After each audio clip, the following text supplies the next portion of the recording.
అయితే లేవు కానీ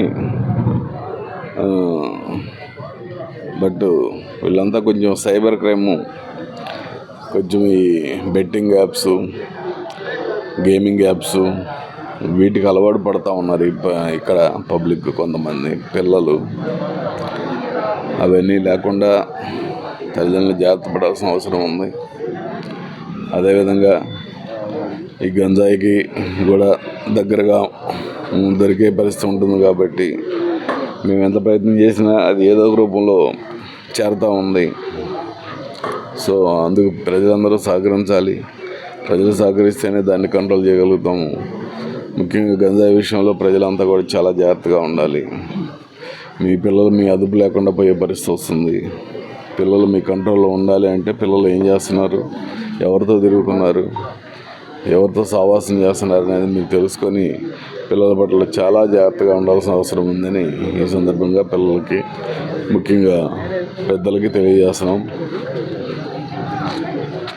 అదేవిధంగా ఈ ఊళ్ళో మా సీఏ గారు ఇప్పుడే చెప్తున్నారు, బెట్టింగ్ యాప్స్ మీద అలవాటు పడి ఒక్క కుర్రాడు పూర్తిగా దొంగలాగా మారిపోయాడు. బంగారం దొంగతనాలు చేస్తున్నాడు ఇప్పుడు. సో ఏ స్టేజ్కైనా వెళ్తారు. అది దొంగతనం దొరకనప్పుడు ఇక మర్డర్లు కూడా చేస్తారు. కాబట్టి దయచేసి పిల్లల్ని జాగ్రత్తగా చూసుకోండి. అదేవిధంగా డైలీ యాక్సిడెంట్లు అవుతున్నాయి, జనం చచ్చిపోతూ ఉన్నారు. చచ్చిపోయే దాంట్లో ఎక్కువగా 2 వీలర్ యాక్సిడెంట్స్ ఎక్కువ అవుతున్నాయి.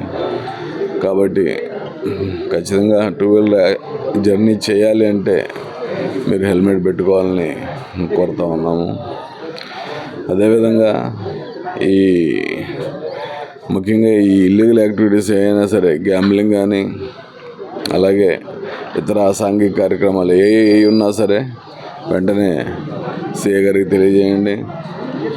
అలాగే మీకు ఏ సమాచారం పోలీసు వారికి తెలియజేయాలన్నా, ఒకవేళ సీఏ గారికి తెలియజేయాల్సిన పరిస్థితి ఇబ్బంది అనుకుంటే వెంటనే 112 ఆ నెంబర్కి మీరు మీ సెల్ నుంచి, మీ ఇంట్లో నుంచి చేస్తే వెంటనే 15 నిమిషాలు 20 నిమిషాల్లోనే మీకు పోలీసులు వచ్చేస్తారు.